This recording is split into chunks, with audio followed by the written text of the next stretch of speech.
What is going on, people, and welcome back to another episode. Today, I am joined by Ben Moore, aka BMTalks. How are you doing, mate? Yeah, all good, mate. How are you?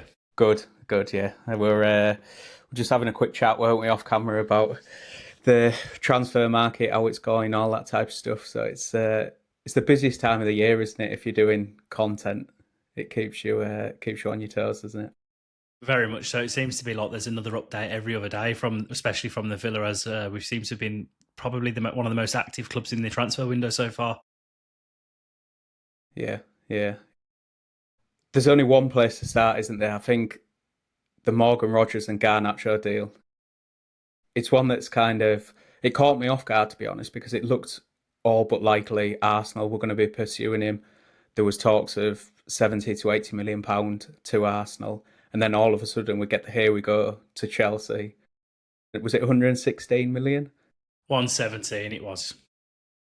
117. And before you give your opinion, I think for me, I've watched Rodgers quite a bit over the last season, and I think that's a crazy price tag for him. I think he's a really good Premier League footballer, and he did brilliant for that Villa side last season. But for that price tag, what was your first reaction to it? The chances of him going to Arsenal for 80 million was never going to happen. Villa set the stalls out very, very early, and we said that we were demanding upwards of 100 million, and then the fee that come out that Villa were looking for was 130 million. Now, yes, it's absolutely wild. It's a ridiculous, ridiculous time for football transfers. The fees that you see bandied about now in football is ridiculous. Elliot Anderson going for 116 million, that kind of set the benchmark. You know, with Morgan Rogers, you're talking about a player that on his day, when he's performing to the best of his ability, can be the match winner. Manchester United fans saw that at Villa Park when he was the match winner and he scored two ridiculous goals against yourselves. But with Rodgers, look, as soon as it went through 117 million, 95% of Villa fans were pissing ourselves laughing all the way to the bank. And that's nothing against him, because we've had good moments with him and we like him as a player, we like him as a person, but he's replaceable. What a lot of people don't see with Rodgers is they think he's this absolute world beater because they only see highlights on Match of the Day. But when you sit there and you watch him on a regular basis, you see how much he gives the ball away.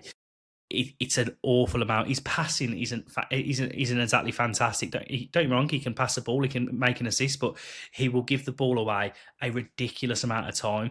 And for 117 million pounds, especially in the world landscape of PSR and the Villa's financial situation, which is well documented, that we have to basically sell to buy at the moment, especially with our agreement with UEFA.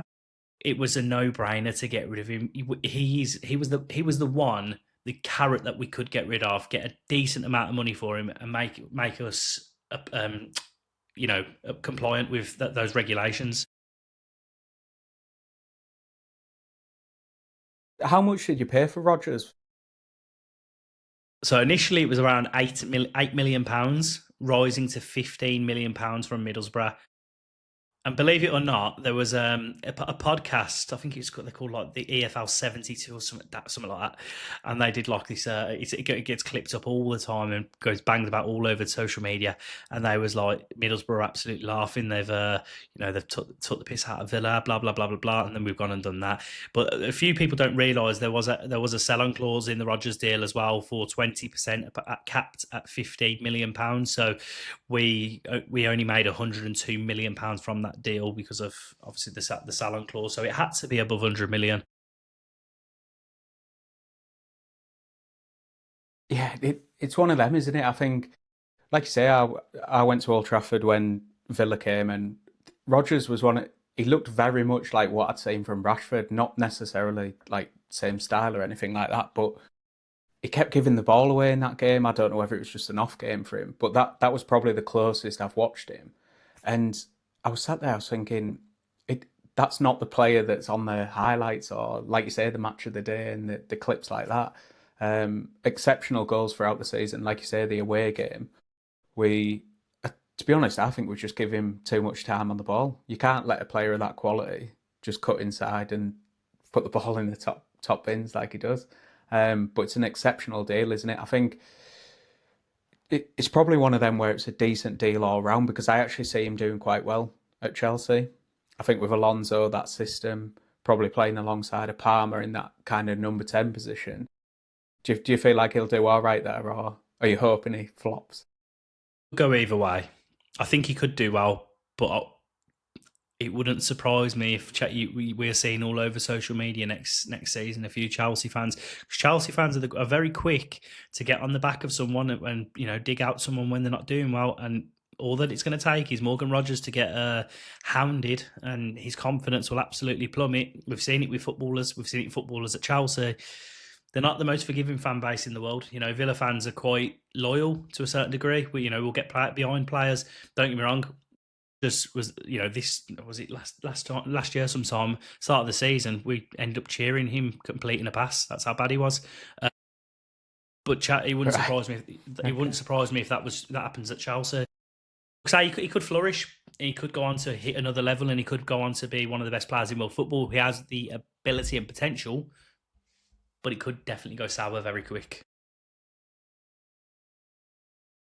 Yeah, yeah. I think Chelsea are that club anyway, aren't they? In terms of it doesn't really matter who they buy. It's either going to go one way or the other because you look at the likes of Fernandez, Caicedo, big money deals, but hasn't really elevated the team as a whole. I think individually they've been good, but that Chelsea team has struggled over the last couple of years, hasn't it? So it's an interesting one. You're getting a play in return.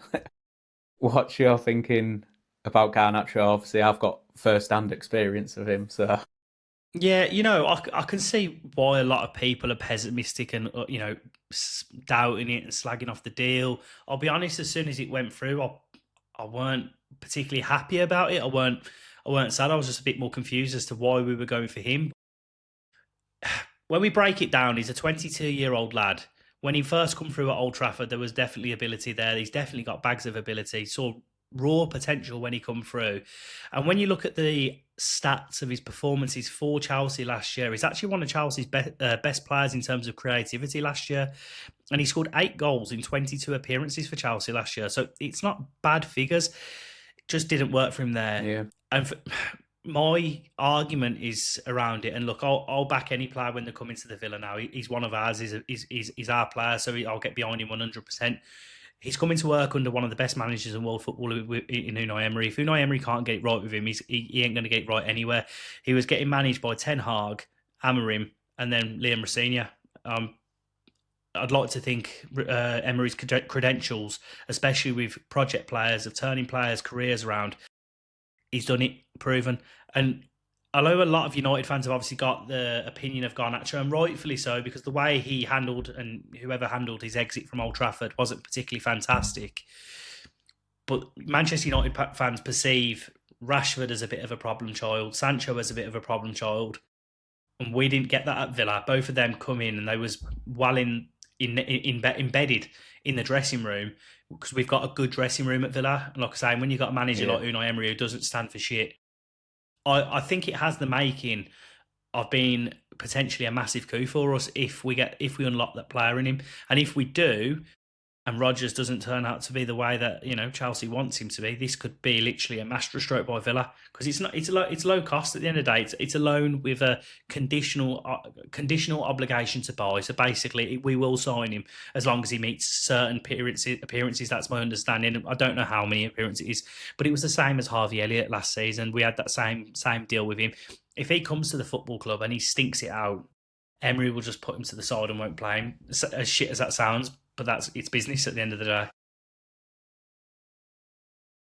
Yeah, it's interesting. Like you say, as a United fan, I've got an understanding of what Garnacho is as a footballer. I think when he actually came through at United, similar to what happened with Rashford, to be honest, his work rate and everything like that was there in them first few seasons, and his output for his age and his quality and what he was showing, I think was really good. It was just that last season, it seemed his attitude, or maybe United fans were guilty of bigging up these players too quickly. But he's definitely got ability, and I think, like you say, he's one of them where if Emery can unlock a player like that and he fits your style, then it could be a really fruitful deal. But yeah, it's going to be one of them, isn't it? You can't judge it until probably this time next year. Yeah, it'd be interesting come Christmas what kind of conversations people are having about Garnacho. I think that'll be enough of a parameter to make an assessment, because with Rodgers going, he's going to be expected to come straight in and play straight on that left hand side, and we haven't had a winger as such like him in a very long time. Because Rodgers isn't electric. Garnacho's quick. He's No, very quick. yeah, In transition, he can kill teams on the break. So it's going to be exciting. I'm looking forward to seeing him at Villa Park. To be honest with you, so, that's he's going to be. I think he'll be an asset to us. Put it that way. I hope so. Anyway, I think it's sometimes the hope that kills you, isn't it? But yeah, we'll see how it goes. yeah, yeah. I think it'll be an interesting one anyway. It's one of them. He's going to be one of them players that either settles down somewhere or he moves to various different clubs over the next few years. So it's an interesting one. Another one with a United link, Tielemans to United. Now, for me, I've loved Tielemans since he was at Leicester. I thought when he was leaving there on a free transfer, I wanted United to sign him at that point because I just thought he's so brilliant on the ball. He's brilliant to watch. Yes, he maybe doesn't have the engine to kind of get around the pitch, but in terms of that ball playing, he's a beautiful footballer to watch. Likewise, what was your reaction when you heard the news? Because it was all quite sudden, wasn't it? So in comparison to Morgan Rogers, I was quite acceptant, quite happy that he was going to a certain degree. Tielemans, I was absolutely devastated. He has been the best centre midfielder I have seen at Villa Park, other than Boubacar Kamara, since I've been a Villa fan. He is an exceptional footballer, and I think the perception that he can't get around the pitch is a bit of a myth. His running Mm. numbers, his running stats are very, very good. Don't get me wrong, he's not electric pace wise, but his positioning is fantastic. But what you buy him for, as you've just touched on, is his create passing through the lines. He was the best at it at the football club by a country mile. You kind of needed a player like Boubacar Kamara next to him to kind of cover the ground. And I think that's one area Manchester United definitely need to go and recruit, because you've bought in a few players in that central area, but you haven't bought an out and out six who's going to do that role. And who's out there who's out there that you're going to go and get? Like, you could go and look at a Believer, but is he good enough for United? I'm not quite sure. We're going off on a tangent here, but it's definitely something you need to be looking at, in my opinion. Yeah, it's one of them. I think the midfield's shaping up it's almost like a jigsaw, isn't it? Where you say, right, we've got Tielemans, who's the passer, we've got Kobbie Mainoo, who's the one who can get and dribble the ball.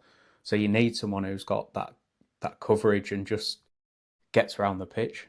Like a Kamara, I really liked Onana. I don't know what your opinion is on him, but just in terms of like a big footballer, do you know what I mean? United haven't really had that for a number of years, to be honest. So I'm interested to see what Tielemans can do.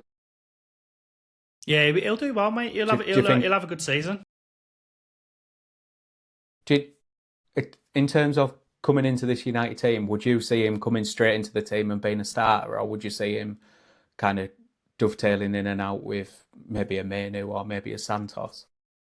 I think he's better than both of those players you've just said. Personally, I might be biased as a Villa fan, but I would back him over any. And it's not just that; it's his experience and leadership. You're talking Belgium's captain. He was one of our vice captains. He's just a phenomenal footballer. He might come in and out, but he's certainly got the ability to go walk straight into the team, in my opinion. Yeah, yeah. It's one of them, isn't it? We don't know until he gets here. We know what he's done at Villa and what he's done previously at Leicester and stuff like that. So it's going to be a really interesting one to just see. It's good for United to have options. As a United fan, the worst thing last season was sat watching and you see like an Agate warm up and you're sat there thinking this is a disaster. He's terrible. Whereas if you bring in Kobbie Mainoo on for Tielemans or Santos on for Tielemans, I'm not too concerned about that. I think it's quite good variation. I think you're going to need it though, aren't you? Because especially going into next season, Carrick hasn't managed a Champions League campaign yet. You're going to have the cups as well. It's going to be a massive challenge for him. I'm actually really interested to see how Man United get on next season. And yeah, I'll keep my opinions out. I think it might be a difficult season next year, personally, if I'm going to be honest. That's just more so Michael Carrick as a coach, whether Yeah. he's got that Is got that that in him. yeah. I've seen that opinion, and it's difficult for me to detach from Carrick, the player. Do you know when he was doing so well? You just want to love him and you want him to do really well at the club. But we've got to be looking at, can he actually win us a Premier League? Can he get us to a Champions League semi-final and final? And ultimately, we don't know that. He needs to be backed. He needs to get the players. But I also see the other side of, he doesn't have the experience. You look across the line and you look at someone like a Xavi Alonso, you look at Emery with you, managers that have got more experience across the board. It's it's not a worry, but it's just a doubt, isn't it, in the back of your mind? Yeah, but the caveat to that is, you look at, you've just mentioned Xabi Alonso. He did well at Bayer Leverkusen. He did fantastic that season when they won the league, and they got to the final of the Europa League, and I think they won the cup as well. But he went to Real Madrid, got that big move there. He absolutely stunk the gaff out at Real Madrid. Look, they've got the egos and whatnot, but he's on, if genuinely quite unproven himself. That could be an absolute car crash at Chelsea. At least with Michael Carrick stepping in at Manchester United, you're talking about a former club legend and unbelievable footballer. Stepping into the dressing room, respected character, won a Champions League for, at Manchester United. Did he win two? Was he in the no, he weren't. He was the one. He won one, didn't he? Sorry, he won the 2008, wasn't it? Yeah, Fantastic yeah, footballer.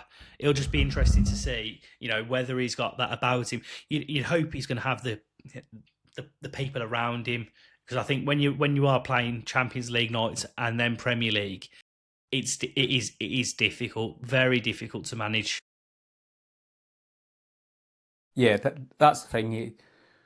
You one need the squad, don't you, to be able to do it. You need the depth, you need the players, but then you also need the ability to actually rotate. I think one of the criticisms of him last season was that he didn't know when to bring in and out players, and you see the likes of Brian Mbeumo playing all of the games and just looking really, really poor towards the end of the season because he was just knackered. I think ultimately that's going to be one of the biggest things, is knowing when to bring players in and out of the team. But yeah, I think it's interesting. There's a lot of new projects, isn't there, in the league at the minute? Chelsea, Spurs have obviously got a new project. You're probably one of the most settled teams, aren't you, in terms of you know what you're going to be doing. Yes, you've lost a couple of big players. Yeah, I think there's going to be potentially more players leaving the club. If I'm going to be honest, I think this window is being perceived as a bit of a transitional stage for us. Our squad profile was the oldest or second oldest in the Premier League last season, so we've had a lot of work to do. That's why we've seen Luca Digne go. That's why we've seen Morgan Rogers. Sadly, Tielemans wouldn't have been sold if it weren't for that release clause. But there's really really strong links for Ollie Watkins potentially going to Fenerbahce. There's links to Ezri Konsa potentially to Arsenal. I hope not. I hope we don't lose him. But then you're seeing links that us potentially signing Nicholas Jackson from Chelsea, which I personally would like because he's an Emery striker.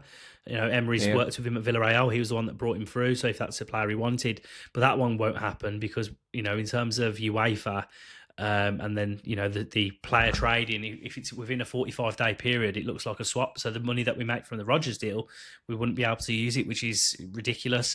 There is a savvy way around it. If Chelsea want to play a game, they can sell him to Strasbourg and then we go and buy him from there, which don't take that off the table. It really wouldn't Right. surprise me. Yeah. Yeah. So what's that rule again then? It has to be after 45 days. Yeah. Yeah, so it's after Yeah. 45 days. So basically, the buying club can amortize the fee that they pay over the length of the contract. So Morgan Rogers has been offered a 5+1 contract at Chelsea. So they've paid 117 million. So they're spreading the 117 million over 5 years. So what's that, about 20? It's a bit more than that. Well, 30 million roughly. No, it's less. It's about 20 million. So 20 million a season. Villa, on the other hand, as the selling club, that 117 million pounds, we get to put that on our books immediately. So any losses that we seen potentially from not qualifying for the Champions League last season, and we was only in the Europa League, Morgan Rogers money could be used to kind of cover that sort of area. But if we was to do that with that deal with Chelsea, basically it looks like a swap deal. So 60 million quid of the Jackson money, which is apparently what it would cost. If we offer Jackson a 5-year deal at 60 million quid, what's that? About 12.5 million a year, sorry, spread out. You wouldn't be able to take that 117 million book fee from Rogers. You would lose 60 million of it. So you'd only book 50 million pounds or whatever it is. So it's just massively, yeah, it's gonna sting you as a football club. The There's a only bit of way I would, strategy. it's massive, yeah. And the thing is, like Villa and Chelsea, I would say they're not perceived the greatest in the football world for how we operate, but when there's loopholes and when there's ways around things and ways to operate, they're very savvy, very savvy. Yeah, I think Villa are one of them. It's always it feels like it every time the transfer windows come round for the last couple of years. Both Villa and Newcastle fans, I see a lot of criticism for the PSR rules and stuff like that. Um, is that something you kind of buy into, or do you just look at what the club's done over the last 5 years and think we should have done stuff a bit smarter back then, or do you actually not like the rules? I don't like the rules, and the reason for that is because the rules were implemented on not a level playing ground. So the likes of your big six, you're already ahead of Villa and Newcastle because you've already got that financial infrastructure in the football club, which is fine. You're talking here, Manchester United are a massive global brand. Liverpool, massive global brand, but when you're looking at Manchester City, who weren't a football club until 2008, and then Chelsea, who weren't massive. Growing up, talking from my history, Villa were as big as, or if not a bigger football club than Chelsea. Chelsea only came in 2004, or a bit before then, when Yeah, Roman yeah, Abramovich took over. So it's like I find it incredibly unfair that we've got and Newcastle have got some of the richest owners in the Premier League, yet we are having to manage and claw our way, raise our profiles of our clubs in a way which is the right way. But then these clubs were able to absolutely shed load of cash into their clubs, massive cash injection, buy all these players, get success, because it's a massive catch-22 for me. And this is my view on it. It's like, what do you need to be a successful football club and make money? First of all, to make money, you need success. To get success, you need good players. When you get success, you then get better brand partnerships for your football club. So unless you've got all of those things in place, you can't do that. And what do you need to buy players? You need money. So if you don't have those things, it literally gets to the point where you are having to be so clever. And this is why Villa go and sign someone like a Garnacho. Not because we want to go and sign Garnacho, it's because that's the kind of the window that we're shopping. And Garnacho for me is a bottle of wine. So we're looking at, like, let's just say Lamine Yamal is the most expensive bottle of wine. Now, Aston Villa, we'd absolutely love to be able to go and afford to buy Lamine Yamal that really expensive bottle of wine, but it's just not in a million years that's going to happen. Garnacho is that bottle of wine which is a bit scruffy, maybe got a chip in the glass. It's a bit worn, but we know if we rub it down, get it right, you've potentially got an £80 million player there if he turns up and he does what we want from him. And that's kind of the window that we're shopping in. We have to get these players that we can get a tune out of, get them to where they need to be. Because look, we could go and buy a £30 million player in that position who is nowhere near the level of what Garnacho could be.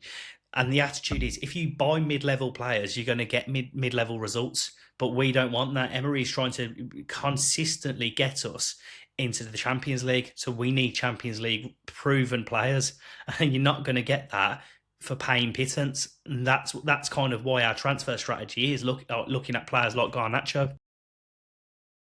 yeah. It's a really difficult one, isn't it? I always, because I'm sat on the United side, I just look and United can effectively do what we want in terms of, yes, we might not do it with Ineos, but in terms of the constraints from PSR, we're all right at the minute. So I've never really looked at the detail of it, but I understand where you're coming from, because you look at Newcastle, and I don't know where their project's going now. You feel like they've got that much money, and what they could have potentially done after they maybe won the cup, they could have really reinvested and bought in some better players and re-signed Isak and kept Bruno or Tonali or whoever's going to leave this summer. Whereas now they're back to stage one almost, aren't they? And even as a fan of an opposition, I don't want to see Villa or Newcastle struggling like that. I like the idea of having a Villa and Newcastle or Spurs or whoever it might be competing for them spaces because it makes the league better as a whole, doesn't it? Yeah, I think the sad reality of it is when you look at now, and the big one that's circled online, over this summer. I've tried not to get into the debate of it. I did some content on it, and Spurs fans straight away started piping up because I'll put across the reason why Newcastle and Villa fans feel the way we do, and it's not a dig at Spurs, it's a dig at the rules. Because for me, if Spurs can finish 17th 2 seasons in a row, but then can afford to go and spend 100 million on Tonali and 85 million on Mateus Fernandez, but Villa are having to, pinch penny to pay Paul, yet we've won the Europa League and we finish in the Champions League. It just does not sit right with me. Now, people can talk about our wage to revenue, but again, if we don't pay the wages that we did at the time when we did, look, that wage cap's gone massively down. So if you see any figures banged around about 96%, that's not where they're operating now. But if we didn't pay the wages that we did at that time, we wouldn't have elevated the club to where we are now, a club that is consistently competing for Europe. And the fact that we've won a European trophy, like a few months ago. So it's like, it's very, very frustrating for me that, like I say, you can see Spurs doing that because Spurs have now put themselves into a position in a window where they've near enough regenerated their team. Their midfield is fantastic now. You're looking at a midfield double pivot of Fernandez and Tonali when we've just had to go and we've just lost Yuri Tielemans for 35 million. Like, it's absolutely mind blowing to me. Yeah, and I think the one saving grace for Villa is Emery, isn't it? Because you look at Newcastle, and I'm not the biggest fan of Eddie Howe. I think he's a limited manager. I think he did quite well initially, but he's got a ceiling. Whereas I think Emery is getting the utmost out of this Villa team, and I think he'll just keep doing that. Whatever players he's given, as long as they're willing to kind of work and fit in that system, he's going to get the best possible performance out of that team. He's the cherry, isn't he, on top? Yeah, and that's the perception of all Villa fans, mate. Anyone can leave the football club. The door is open to absolutely anyone. If they don't want to be on the journey with us, off you pop. As long as Unai Emery's there, we're quite content and we're quite happy with the direction that the club's going in because he's a god. Like, we all want a statue of him and John McGinn erected at the football club because they're legends now. I love how you talk about John McGinn. It's like it's you always want a player like that in your team, don't you? We've had it at United over the years, and the perception of McGinn from outside inwards is probably that he's not like a elite on the ball, or he's not this and he's not that. But every time I watch him, he's a nightmare. So like, he's just a nightmare, isn't he, for the opposition? And I think that's brilliant for you to have. Is he definitely staying then? He is. Oh, McGinn's not going anywhere. I've got him on the back of my shirt as well, so he ain't going anywhere. He's Mr. Villa, mate. He's our captain. He might maybe 2 more seasons, and then he'll go potentially back up to Scotland to go and join Celtic and finish his career there. But we bought him for £2.75 million when he was in the Championship, and you think what we've got out of him. He embodies Aston Villa Football Club. He's the best captain that we've had in my lifetime. I would say he's up there as one of the best captains we've ever had at this football club.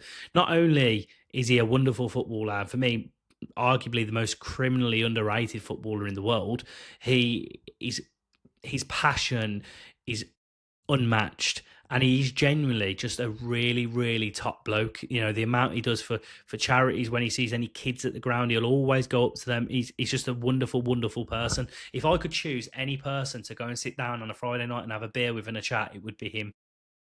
Yeah, that's the best statement you could have, isn't it, for one of your own players? And he's one of them, isn't he? I think this sounds ridiculous, but I think because he's called John McGinn, people just look at him and make assumptions about what he is.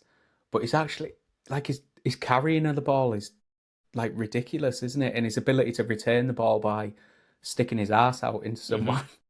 It's such a he's such a unique player. But he's a massive part, isn't he, of that Villa team? Yeah. I always say, mate, if his name was João Maguinho, he'd be worth an Yeah, absolute fortune, and people would be talking yeah, about him on a different pedestal than what they currently are. yeah, yeah. Talking about Zhao's, you've made some interesting signings. A player that I actually wanted at United, Gomez, and Manzambi. Gomez first. I think that's a really, really smart signing. It is, and it come out of nowhere, and obviously the club have acted very quick after the sale of Yuri Tielemans and to basically play a trade 35 million for João Gomez. He may not have the ability of what Tielemans does in terms of progressing the ball, but in terms of his defensive traits, I think him and Kamara in that midfield are going to make us incredibly difficult to break down. It is, however, a bit of a concern in terms of how we progress the ball. I'll be interested to see how he develops because look, we've seen him at a Wolves team who let's not put it, let's not sugarcoat it. They were pretty shy, and then if you're putting him next into a Villa team, which is full of very decent players, with Manzambi ahead of them, you look, it potentially comes a different dynamic then because Manzambi's obviously been brought in to be that ball carrier, the direct Morgan Rogers replacement. At 20 years old, he's got the world at his feet. He could go on to be an absolute superstar in the game. I've seen people talking about the potential if Villa were to develop him, the next place for him somewhere like a Bayern Munich. As long as he comes in and gives us 3 to 4 seasons and develops to a ridiculously high level and we go sell him for 150 to 200 million, mate, no problem, mate. I don't mind. I understand Villa's position in the food chain, which you keep seeing banged around on social media. I understand it. We're not at the level of Manchester United, Liverpool, Bayern Munich, Real Madrid, Barcelona, etc. But as long as we are continuously improving, I'm more than happy as a Villa fan. Yeah, I think Manzambi's an interesting one, isn't it? It's different stylistically, isn't he? I think to what you've currently got, but I think he's brilliant at the World Cup, wasn't he? And I think Emery can probably, because he's that young, he's that kind of dynamic. He can carry, he can do a bit of everything. I think Emery could look at him and say, right, we've got Gomez and Kamara behind you. If you want to go and do this, you can do this. Or I think it would just be a really nice fit. Like you say, it might end up moving on for 150 million or something like that. But I wouldn't even be surprised as well because I think like I really put Emery at the top of the list in terms of managers in the Premier League currently. It's interesting because I said when United were looking for a manager, I said I didn't want Emery because I, I just looked at his character and I feel like he's got total control of Villa and behind the scenes and all of that type of stuff. He's the man, isn't he? Which I don't ultimately think you can do that at United, but he's perfect for Villa. Yeah, so when our owners, Nassif Suarez and Wes Eden, so it was Nassif Suarez, one of our owners, he decided that Emery was the man, and he went to meet Unai Emery and Damian Vidagani, Emery's assistant. I think it was in Spain, and he basically held up a blank piece of paper to Emery, put it on the table in front of him, and said, "That's yours. That's an empty piece of paper. You mould this football club exactly how you want it. I want you. You're our man." And like, I was at the Europa League final. I swindled hospitality. We'll just put that in there. And I was just in front of Nassif Suarez, and Right. I turned around and looked at him and I pointed at him and just went, "I fucking love you," because where we are now as a football club is massively on our owners. People, people say like, "Oh, if Emery goes, Villa will absolutely crumble." Look, we may have a drop down, but we will build back up and we will get the next right manager in because of our owners. These are the owners when we were literally on the brink of going into administration. They took over from our crazy Chinese owner Tony Jaa. They took over from him in the championship, got us promoted the next season, and it just went up and up and up and up. We had our blip under Steven Gerrard when he come in. He was absolutely awful, terrible manager. Yeah. And then Unai Emery inherited that squad, and he got us to basically that squad. If you, I'd have to double check the team, but I would say at least maybe 8 out of 11 or 7 out of 11 were all players under Steven Gerrard.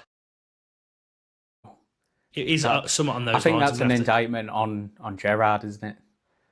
Yeah, and I Obviously, think it's also an I indictment don't on want to Emery, like mate. Gerrard. Yeah, yeah. I think Emery's one of them, isn't he? He's probably misjudged because of his time at Arsenal. And I'll probably fall into that trap. I think when he went to Villa, I was a bit like, well, what's he going to change from what he tried to do at Arsenal? But like you said, the behind the scenes stuff and just giving him total control. That's what a lot of managers need. It ultimately the likes of Chelsea, the likes of Liverpool, the likes of United don't necessarily do that. But I think Spurs are going down a similar track in terms of they've said to De Zerbi, albeit it was in panic situation because they thought they were going to go down. But I feel like they've done the same where they've said, there you go, do what you need to do. Whether it pays off, I think De Zerbi is a bit of a character, isn't he? So Yeah, I think he's more combustible, isn't he, De Zerbi? And that could be the match made in heaven, and it could be fantastic. Or he could see in 6 months' time down the line, he could tell one of the owners is that they're a see you next Tuesday, and then it could all just go down. It couldn't explode that quickly with him, couldn't there? Yeah, yeah, it's an interesting one, isn't it? I think, but like I said, the league, barring you and Arsenal, everyone else has got new managers from all the way down. So it's going to be really interesting. Villa are always one of them teams that I never want to play against. Like I went to the Old Trafford game. I don't know what was wrong with Villa that day. I just don't think you played that well. But going to the game, I was adamant that we were going to lose that. It's the Manchester United bug, mate. There's like a curse. We have a curse against Man United. We just can't beat you, especially at Old Trafford. I think we've done you once in my lifetime, maybe twice actually. We had the Courtney Horse header, and I think Bonner Horse scored a header. So we think we've won twice in my lifetime. But Villa Park, Yeah. I fancy us when you come to our place. Like I fancy us against anyone in the Premier League at our place. It's just. I'll tell you one team I do think is going to struggle next season at the moment. Currently looking at their squad with a new manager as well with the Champions League and whatnot. But Liverpool, I think they're going to really struggle next year. Yeah, yeah. Obviously, I want them to struggle, but you look at the squad building there with last season in particular was so unlike what we'd seen from Liverpool.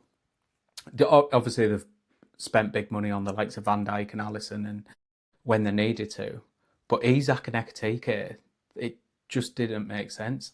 And then Wirtz is so far away from the style that they want to play. They've only got two centre halves that are fit.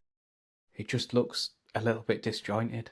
They still need to replace Salah, don't they? I know they've brought that Munoz in, but I don't think he's a right winger, is he? I'm sure he's. I think he's a left winger, isn't he? Yeah, left-footed right. I think right-footed left winger that cuts in. That's my understanding. So what are they actually doing at the moment? Or what is their plan? What is their strategy? I don't get it. Like Joe Gomez got injured, didn't he, the other day, in pre-season last night? I think it was for them, and it's like, you look at their centre halves available now. I know they've just signed that Jeremy Jacquet, but they've got Jeremy Jacquet who's a kid, Van Dijk, Joe Gomez. They've lost Canate, and then. Who's it after that? Like, then they need to go and do some serious work in the summer, or they could be in a mess next season. Yeah, yeah, and Iriola's not the manager to kind of sit in and preserve what he's got. He's always going to be front-footed. He's always going to want to play high pressing football. I just don't know if that squad has enough in it really to do it. No, they'll probably Van Dijk, for as the good league. as he is, he doesn't want to be stood on the halfway line, does he, Van Dijk, and chasing strikers now? No, it'd be interesting. Like I say, they'll probably start very quick to the league. Have like a lot of players that are going to have that energy at the start of the season to play the way it is. But then come Christmas, they'll probably all be battered and fatigued. Yeah, it's gonna. Yeah, it's interesting. I think I've got a video planned actually for this week saying that I think this season could be the most exciting Premier League we've had in quite a few years, really. Obviously, for me, when City and Liverpool were at the top of the league, it was a bit of a struggle. Torture. And yeah, And then last season, the way Arsenal played, it just didn't feel right. Obviously, it's effective. They've won the league. They're brilliant at doing what they do. But I think there's going to be quite a few teams, and yeah, hopefully we get a bit of a title race. It really annoyed me to a certain degree because I think if we could have kept our side together and just added a little bit for next season, we could have genuinely challenged towards the Premier League for the Premier League title. People might think I'm deluded, but I still think if we didn't get the injuries that we did last season when we were there or thereabouts in the race, we would have been there because we got McGinn, Tielemans, and Kamara all got injured basically at the same time. You rip out the center of the park for any team in the league, it's going to kill you.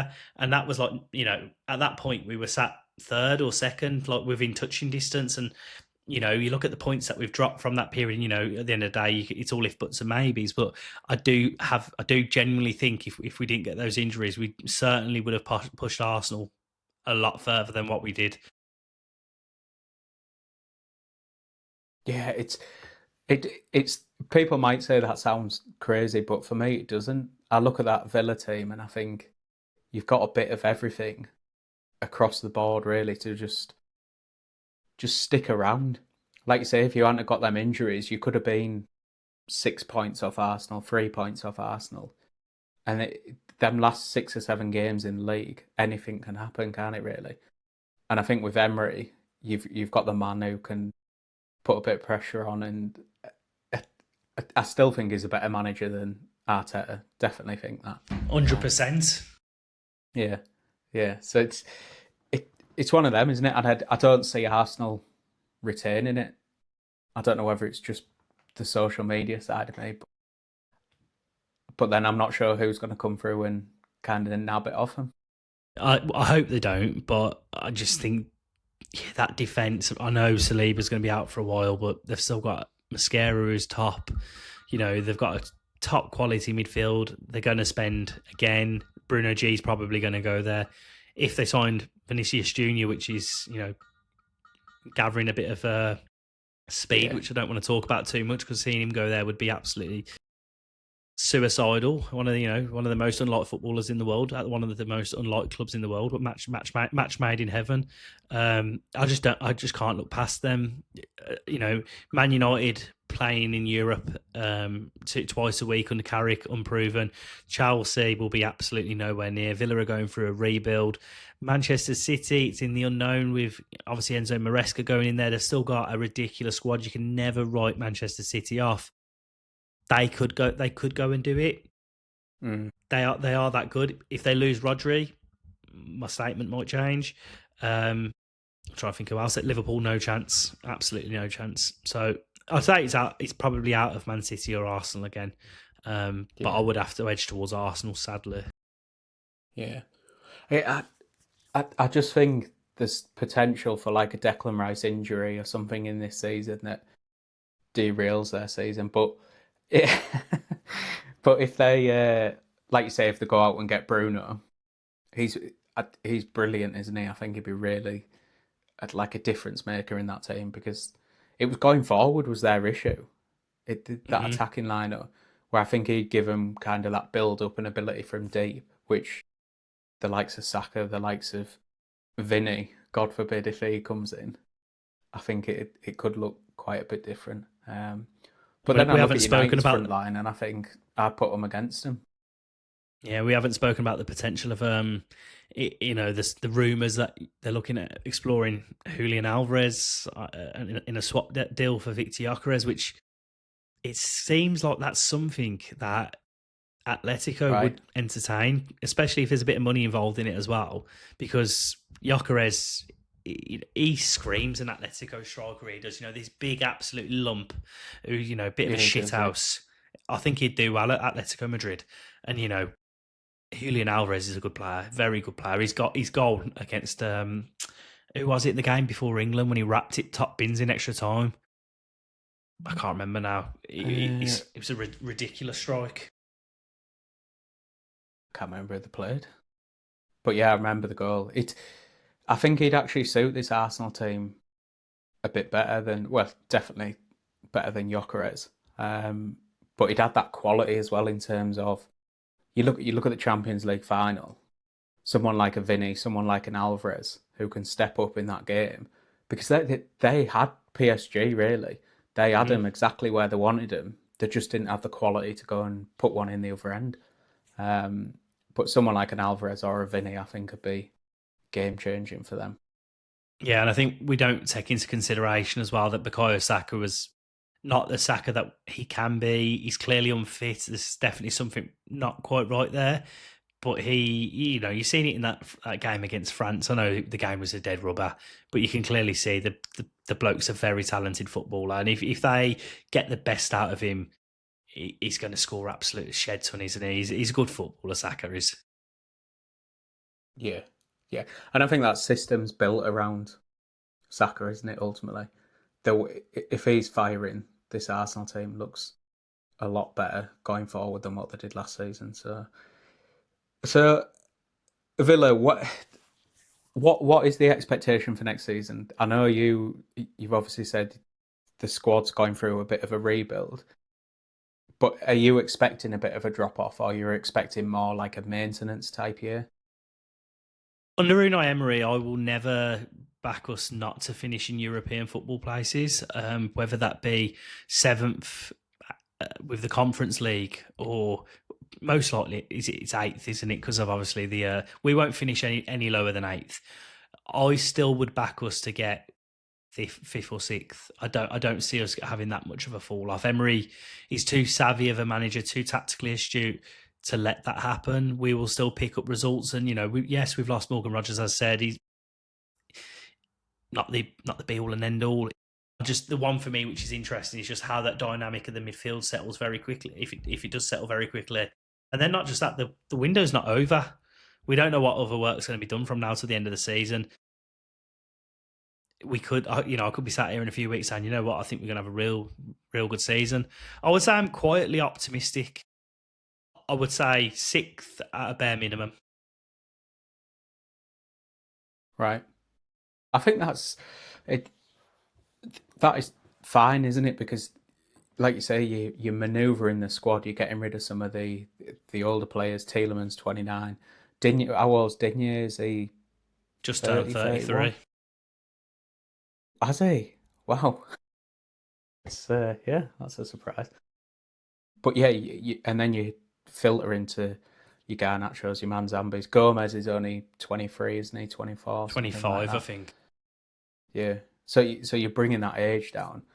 So again, in a couple of years' time, you could be, providing the league falls right. I think you could be in a really good position. But it's going to be interesting to see. I was just looking at your start to the season. You've got Brighton, Arsenal, Hull, Forest, Spurs. It's quite an up and down start to the season, isn't it? Yeah, well, there's never any easy games in the Premier League. I think everywhere's difficult. No. Brighton away always seems to be an easy place for Villa to go. I'm going to jinx myself here, so I'll touch my table. We always seem to beat Brighton. I know you guys usually struggle about Brighton. Correct me if I'm wrong, but I Yeah, fancy us yeah, to go there and beat them. And I'd love nothing yeah. more. They're one of them teams, aren't they? Go on. I said I'd love nothing more than Arsenal to come to Villa Park and us to absolutely spank them all over Villa Park. That would make my day. I feel like you've done quite well against Arsenal. That one with the Ollie Watkins, where he chipped the keeper at the Emirates, that sticks in my mind. Mm-hmm. It's just like Tielemans was really good against them as well, wasn't he? In one of the games. Yeah, we cost them the title that year. That was the year before last, wasn't it? Yeah, that was the one that you're on about the chip from Watkins. Yeah, and then Yeah. the Tielemans was the year after because they were 2-0 up, absolutely coasting, and then we drew 2-2. Tielemans I think he scored a header. Right. Yeah. Well, yeah, it's going to be an interesting one, isn't it? I think. Are you going to a lot of the games then next season? Do you do home and away or home or? I go to basically every home game. I don't have a season ticket at the moment. I'm hoping when the new stand opens, because we're going to be playing behind a Villa Park with free stands from next year. I'm not sure if you're aware, because the north stand's fully Right. closed because we're Okay. regenerating it. So it should be, we'll go up from basically 43,000 up to 50,000 seats when it does open. But for next season we'll be playing behind 37,000. I will go to majority of them. I'm on the verge of starting a new job, so that's going to mean I'm going to be working some weekends. But like, 3 o'clock kickoffs, 2 o'clock kickoffs, I should still be sound to get to. But like if it's a bit later, unless I use a bit of holiday. But yeah, I'll go to all the home games and try and get to as many away games as possible.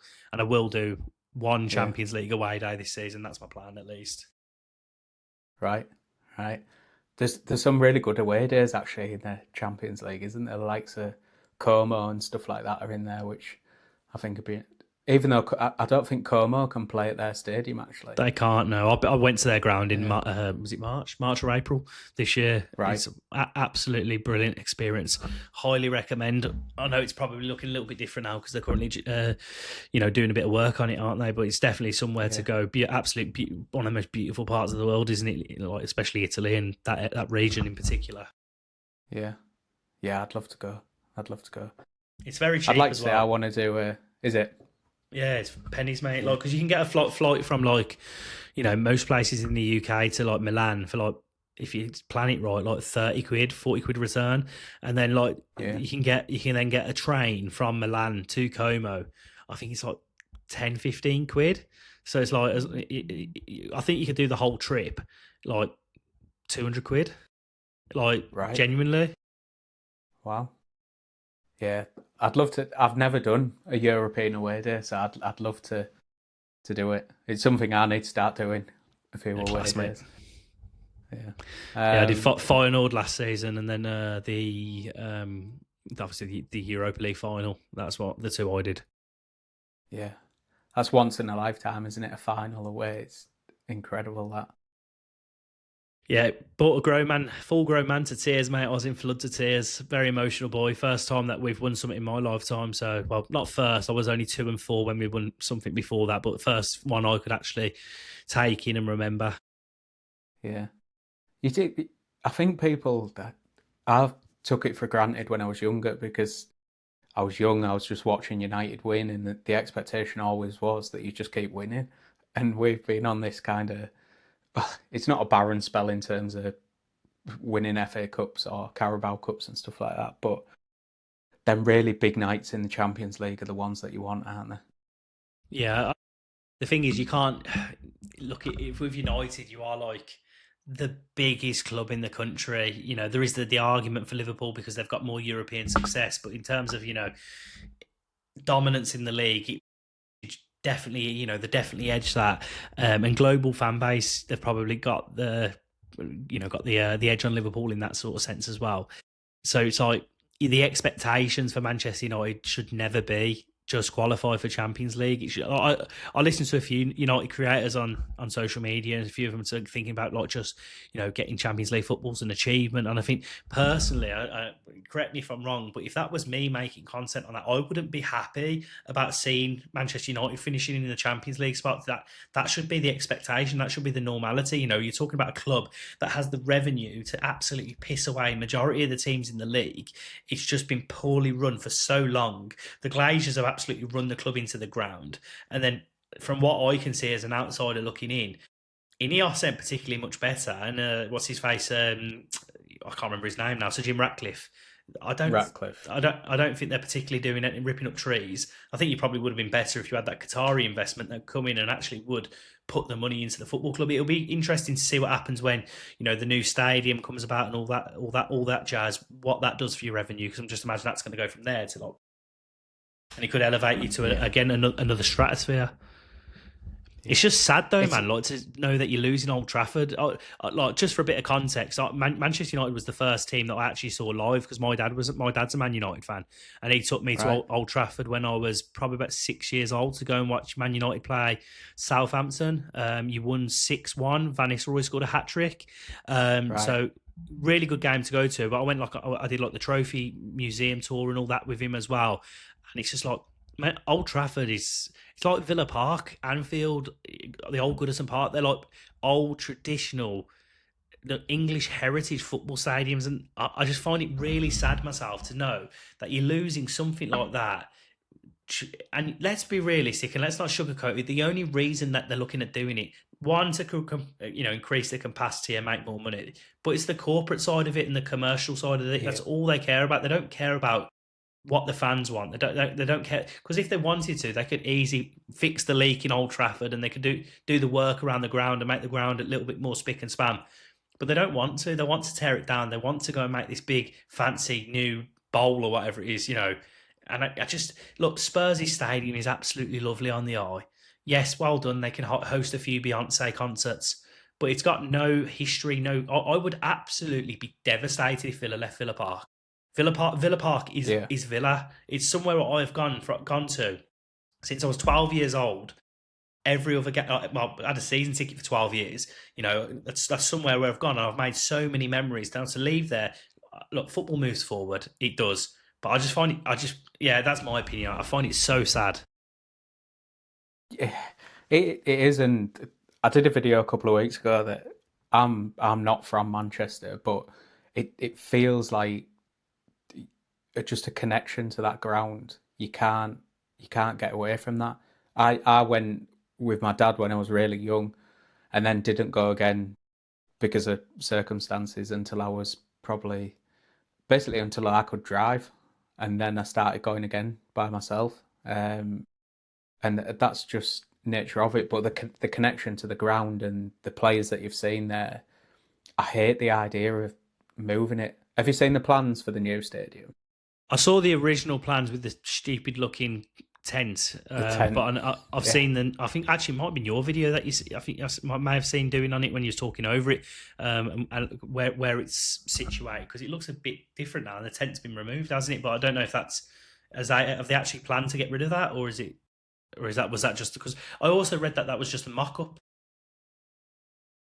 yeah, yeah. This is the thing. There's no clear idea of where we're going, and when they initially brought the plans out, they said, right, it's basically gonna be where Old Trafford is, but the land just behind. So like, I don't know, 20 metres away from Old Trafford.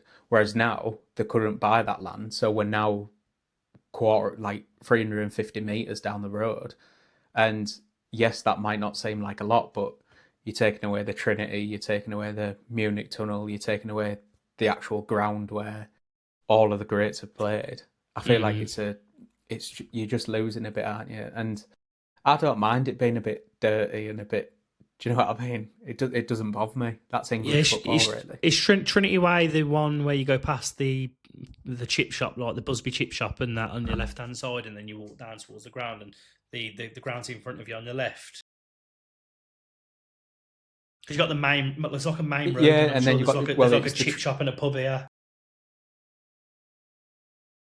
yeah, you've got some at Busby where at the other side, but then you've got the Trinity statue outside. Obviously, the Munich tunnel down the side of the ground. Yeah, to the left hand. Um, so, yeah, so that kind of heritage and history that you've got there, and just all of the everyone's got a routine, haven't they, when they go to a football game, whether it's the pub you go to, the chip shop you go to, or the road you walk down. All of that is kind of disappearing as well for this kind of corporate bowl that we're going to end up with, which is the reality of football nowadays, isn't it? It is, but then it's also sad because you're seeing what Real Madrid have done with their ground. You've seen what Barcelona have done with their ground. They've not just, but I don't know if you've been to either of their grounds. Barcelona's like got a lot more land around the new camp where they can do whatever they want with it. Madrid, however, they haven't. Madrid have been the architecture. What they've done with Madrid's ground is, they are literally dead smack in the city centre sort of thing. Like they are central Yeah, Madrid. So the work they've done there to make it what they have is ridiculous. It's one of the most impressive pieces of artwork. What they've done with that stadium, that's how I describe the architecture. Because it's just ridiculous. But like I say, I've been to Spurs' ground, and like, don't get me wrong, it is so impressive when you go in there. It's probably the best ground in the country in terms of actual what it is, a ground, but it's yeah, not got that. legacy, that history, the character behind it. Like, I love Old Trafford, I love Villa Park, I love Anfield. I think, I know you're a United fan, but Anfield is an unbelievable football ground, and it just feels like each one of these stadiums that go, a little bit of English football dies, and they don't care either, because a lot of these owners, we as football fans absolutely detest the idea of the English game going towards more like towards an Americanized model, creating the Super League and all that sort of jazz. But these American owners, or these owners, they don't care about us. They just, all that they want is capital and making as much revenue as possible. Yeah, yeah, and it's difficult to sit by and watch, isn't it? I think there's the season ticket holders at United who have had their season tickets revoked and stuff like that, and they've had they've moved a lot of people out of the seating behind the dugouts. They've moved them elsewhere in the stadium because they want to reserve them for corporates or 2.5 grand tickets and stuff like that. It's just It's we disgusting. saw it at the World Cup though, didn't we? It was just so over corporate that I almost switched off from the World Cup because I couldn't bear the show. It's just, it's mind blowing, isn't it, to a certain degree? Like, and you just, like I say, you just feel like we are losing the game how we want it. I'll be, you know, one saving grace is the Euros is now in England, isn't it? England, Ireland, Scotland. So it shouldn't. It should, and Wales, mate. Let's remember Wales. That should give us a little bit more of what a football tournament should be like. But then I can't remember where the 2030 World Cup is. Spain, Portugal, and Morocco, I think. Or is it that'll be good? Yeah, But yeah, then you're hearing, I think it's is it 2034 World Cup? Apparently Saudi Arabia on it. yeah, yeah. Wonder why. It's just, yeah, it's just that's you could talk all night about that type of stuff, and I've kind of switched off from it. When I first started doing content, I used to like lay into people and kind of all of this kind of sports washing type stuff, but it is coming and it's coming fast, and there's nothing we can do about it. Whether you're a season ticket holder, you're a member, or whatever you do, they literally don't care because they'll just replace you with someone else. So And the harsh reality of it is, mate, these owners, they don't want season ticket holders, because the average cost of a ticket for a season ticket holder, let's say, is £50 a game. Whereas these yeah, people that are coming and spending 80, 90, 100 quid just for one game, if they could get rid of all season ticket holders, make everyone pay individual match tickets, they would do. The only thing they need to be very careful of is that's fine, you do that, but then you kill the atmosphere, you kill that core of fans that come every single week. And if you do that, could have a detrimental effect on the actual football club and the performances on the pitch, because you need that atmosphere in a club. Like, we've seen it a little bit at Villa. Don't get me wrong, the atmosphere at Villa sometimes is unbelievable, but from when we were in the Championship and the level of the atmosphere then in comparison to now, because of the amount of tourists that we're getting in, it's certainly declined. right. Yeah, I think Old Trafford's similar in terms, like the average age of the fan has just tracked the season ticket holder getting older. So you're not getting that 15, 16, 17-year-old lad who's having a few drinks before the game behind a shop or something and then going in and kind of causing carnage. But that I think that you need a bit of that atmosphere, don't you? Obviously, you don't want the stadium full of that, but you want 5 or 10,000 people just absolutely giving it every single week. Of course you do. But we're going to lose that.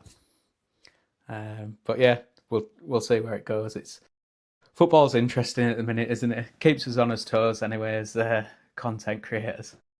It does indeed, mate. So how do you reckon United will get on this year? Uh, well, yeah, going back to what you're saying, I wouldn't be happy with Champions League qualification, but I would be content with doing that and kind of building on the squad.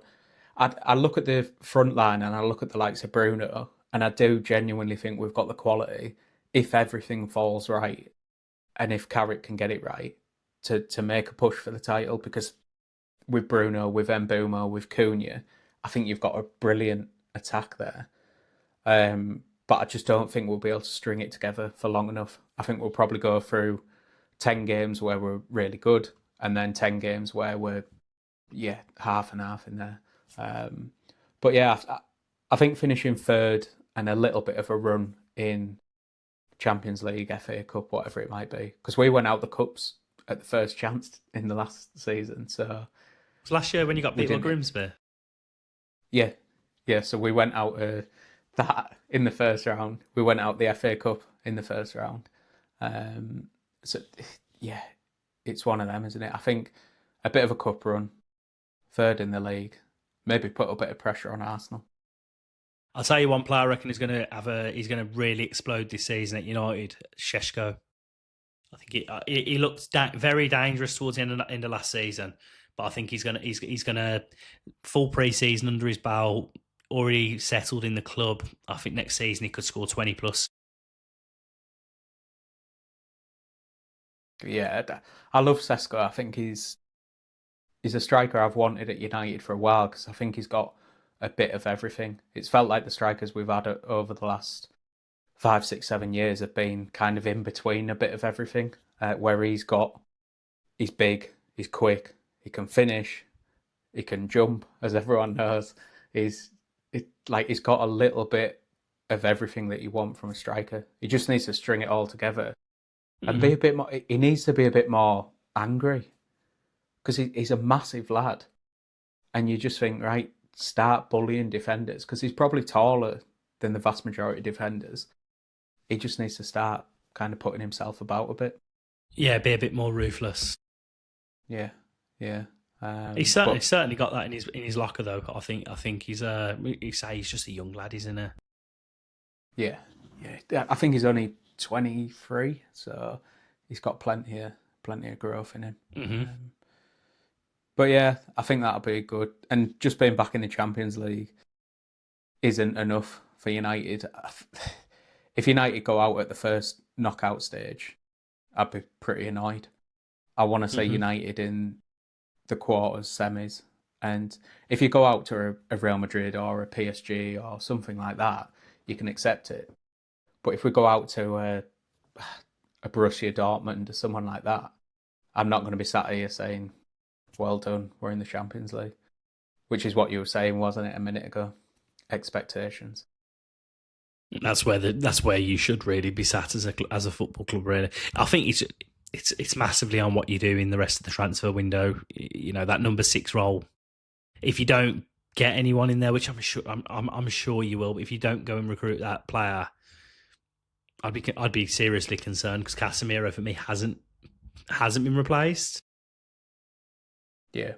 And obviously, Ugarte is injured, isn't he, for a while? You're probably thankful of that though, because he's absolutely shite. Yeah, the likelihood was that he would have left if it had stayed fit. But he's done an ACL, so he's going to be out for 10 to 12 months. There's still rumours about Tchouaméni from Real Madrid. I don't know what to believe with that. But he will be the perfect number 6 for me. Yeah, he's got to be available, but then surely Camavinga's got to be available. I'd imagine they'd be quite open to losing either of them, to be honest with you. And if he was to get one of them, I think Camavinga's a wonderful footballer. I know, you know, he gets a little bit of jip for his, should we say, his performance in the Champions League against PSG, but he's still a top player. Yeah. It'd be an interesting one. I just think we need someone with legs. Even Belieber, I would be happy with. He's not perfect on the ball. He's not experienced, but he's just an absolute athlete, isn't he? Gets around the pitch. He is, mate. Because you're on a bit of a fitness journey, aren't you, at the minute? Yeah, I've been trying to drop down.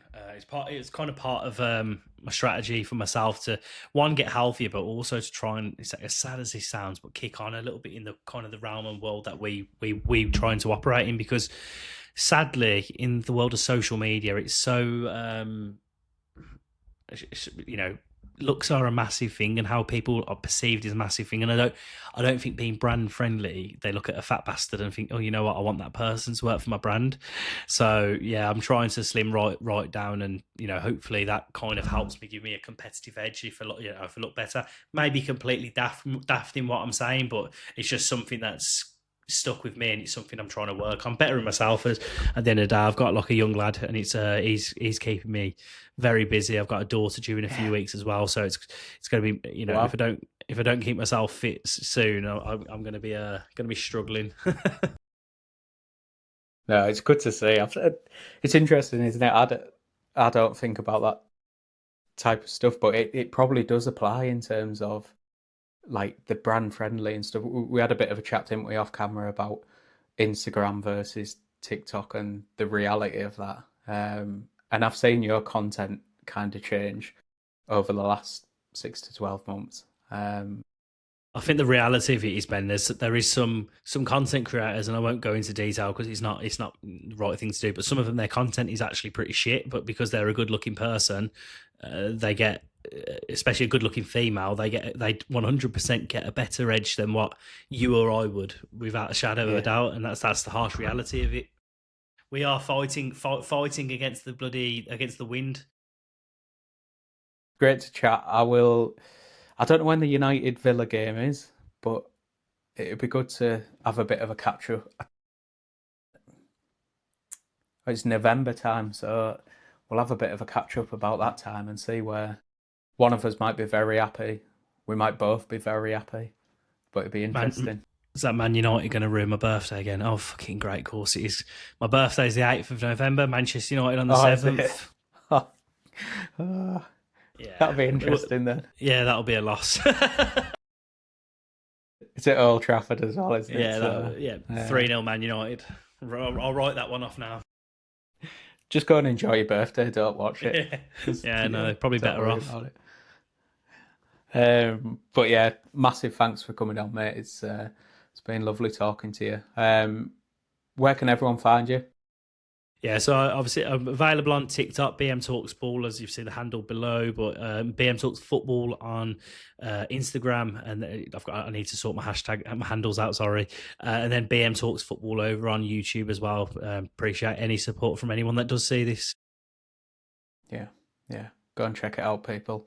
Yeah, and for the people that are still here watching, thank you very much. We're trying to grow, get more people on, get involved and stuff like that. So get down in the comments. Let us know what you think of all of the Villa ins and outs, and we'll see you in the next one.